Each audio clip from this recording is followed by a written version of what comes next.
Alright, so it's been a while since I actually made a YouTube video. But from the title of the video, as you can tell, my opinions on therapy is basic. They're not really something you should value. No, why would I start a video off by saying that? But to be truthful, honestly, you need to go get your own experience with therapy. But for a person like me who study emotion, study behavior, study psychology, study self, knowing that I strive to be perfect, and one day maybe I will be seen as perfect, but people will never understand where you're coming from because you don't have the same value system. And the same, like, the value system that I feel like psychology is based off of is trying to separate God from creation. And I feel like psychology to me is just it's it's trying to achieve godliness without being God. Because basically, with psychology, what determines a good human being is a person that is everything is in check, or maybe they may do a little animalistic things, right?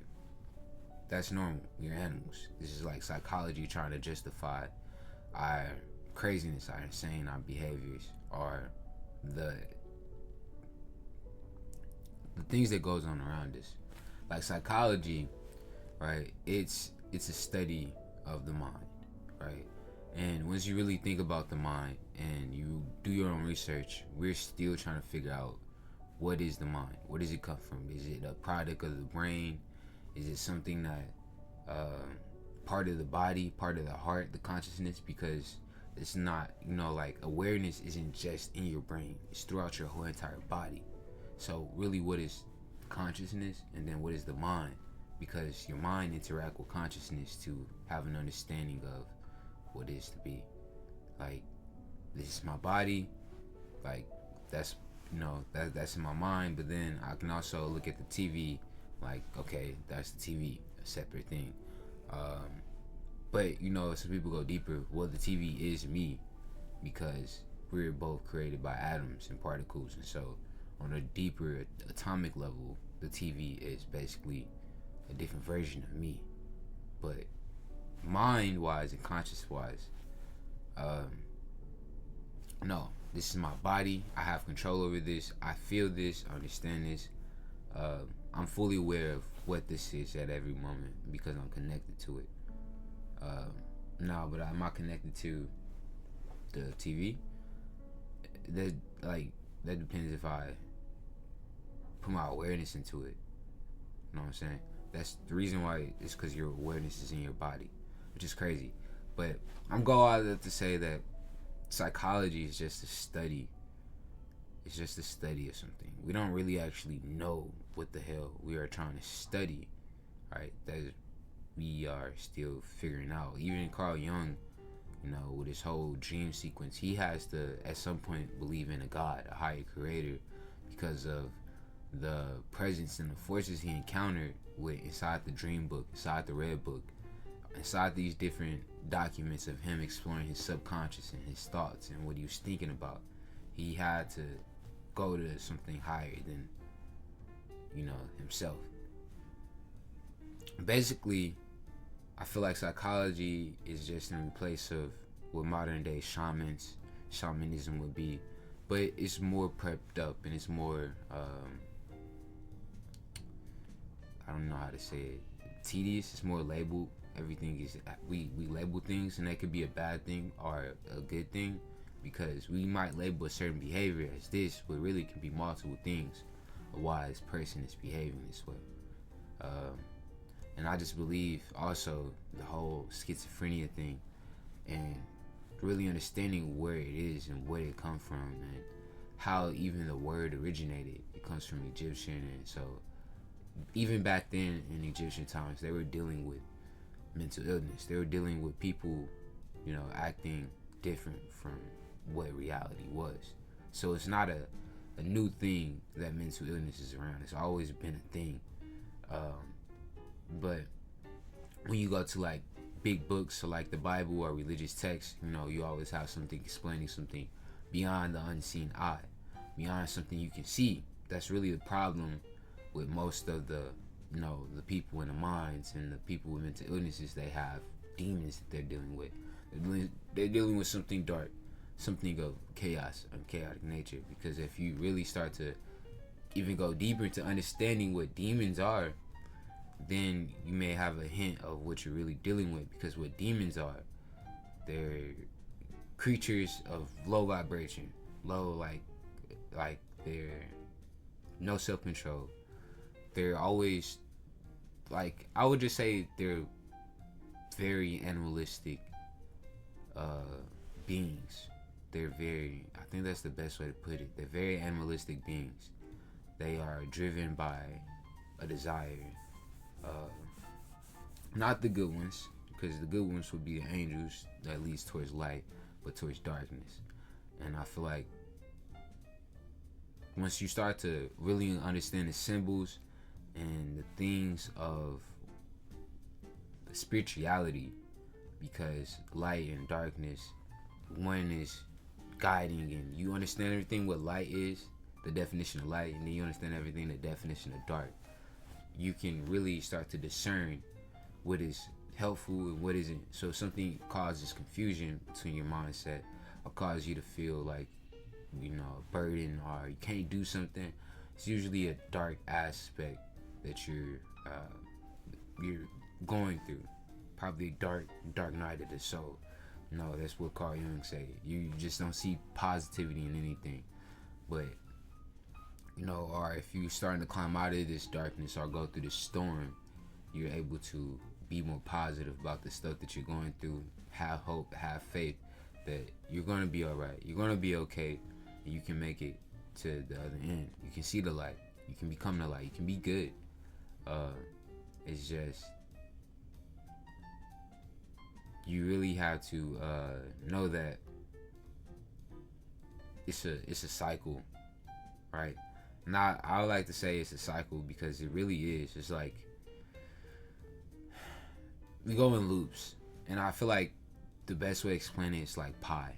Like, how the number, how it spirals. I feel like we visit past moments briefly to so they can double up and resemble the same moments in the past, but they're not exactly like the past.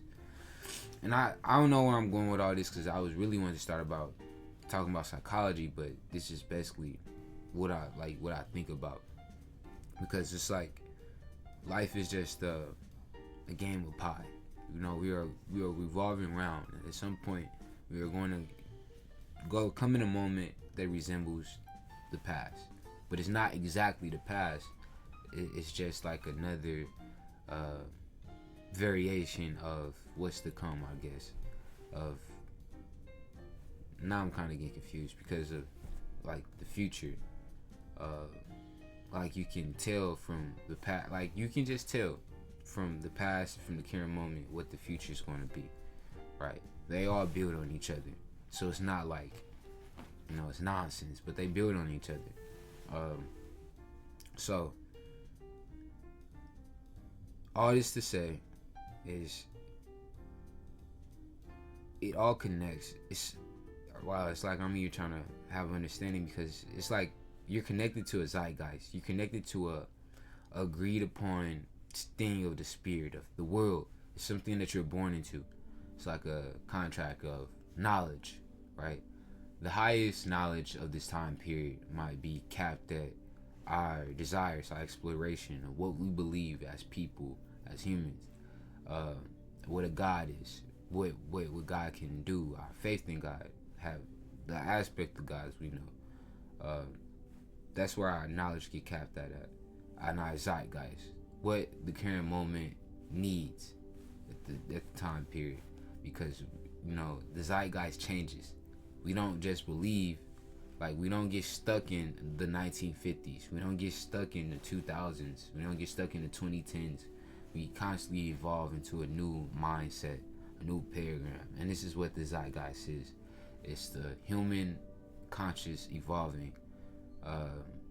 And it requires something different each generation, each moment, because we're constantly developing. And the more, I don't know, at some point I think it will end, It's just how, right? It's something I question because we're always constantly evolving, but when we evolve to a point where evolvement is not needed, like that's also a point in in evolution. But at some point, if we encounter greater problems or greater things that we need to equip ourselves with, then we begin to evolve. But I don't know. I think psychology is helpful. Um, it's a zeitgeist thing. It's something that we needed to separate from religion because the harmful things that religion uh, have done, like religion has caused, like we sacrifice in religion, child sacrifice, animal sacrifice, parties, nasty things, blood and nasty rituals, all these things that religion has produced. This is why I feel like that society wants to try to come away from it because uh, it's like our emotions. How can we really say that there's a higher being, a higher God? And so if all this bad stuff happens, and I feel like people, it's like a lack of knowledge when we stop at that point because like God gives us free will, and free will isn't just for you, it's for everybody. So if somebody chooses to be evil and messes you over, that's free will. And we also have free will to put a stop to it as people and say, hey, we believe in God, we're not going to put up with this anymore. We're going to defend ourselves, protect ourselves from it, and we're going to believe in God and faith and nature until that happens, because we can't fight evil with evil, we can't do dirt with dirt. We only have to be patient and wait until God actually make that change, because like God will probably appoint somebody to, like, okay, it's time to raise up your sword and get rid of whatever it needs to be get rid of, because God doesn't give you a sword for no reason. He doesn't give you armor for no reason. There is going to be a war, but this is like when society tries so hard to understand religion and hold itself to religion without actually understanding the goodness of what life is about, or God and the basic nature of any of that, I feel like that's when we start to get sick, right? We start to be greedy. We start to want too much from something that's so simple. Other than that, I feel like it can get better, because the reason why we're stepping away from religion, and even from the idea of God, is because we are looking for answers of, and these are for people with true hearts, because some people step away from God for totally different reasons, but it's people that do it out of a sense of like, it is a sickness. I feel like it is a form of sickness, because it's like your mind. It's like running away from the truth. You don't really want to recognize that God is something that is hurting you, something that is evil, or something that allows evil to grow.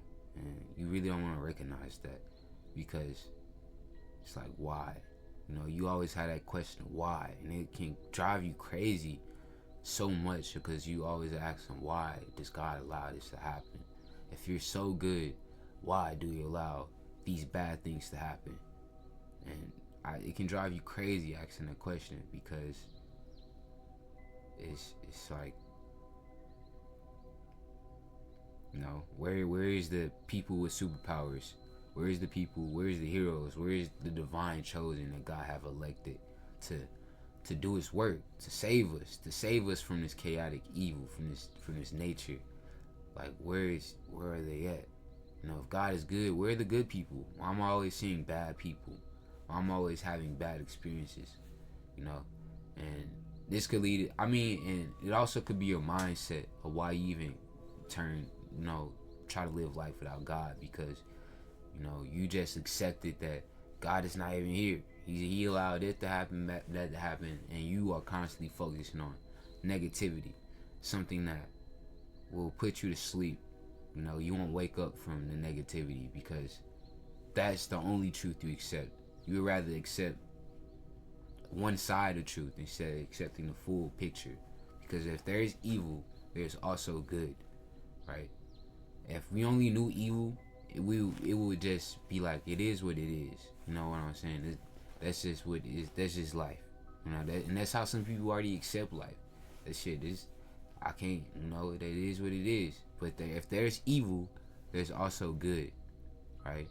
So I'm gonna leave it off on that because a lot of people want to be nihilistic, but the opposite of your nihilistic nature is also being very positive and optimistic, which is, they're both useful in different situations. They are, because both of them can be used to harm you. So, with that being said, I hope you guys subscribe. You need to subscribe. You need to like. You need to go check out my store. I'm coming out with merch, and it's good. You know, I'm coming out with the Meat Suit clothing line. You know, I'm pretty sure everybody want Meat Suit on their chest to let them know what you rocking. You rocking a meat suit. You know. Other than that, please leave a like and subscribe again. And I hope y'all take care.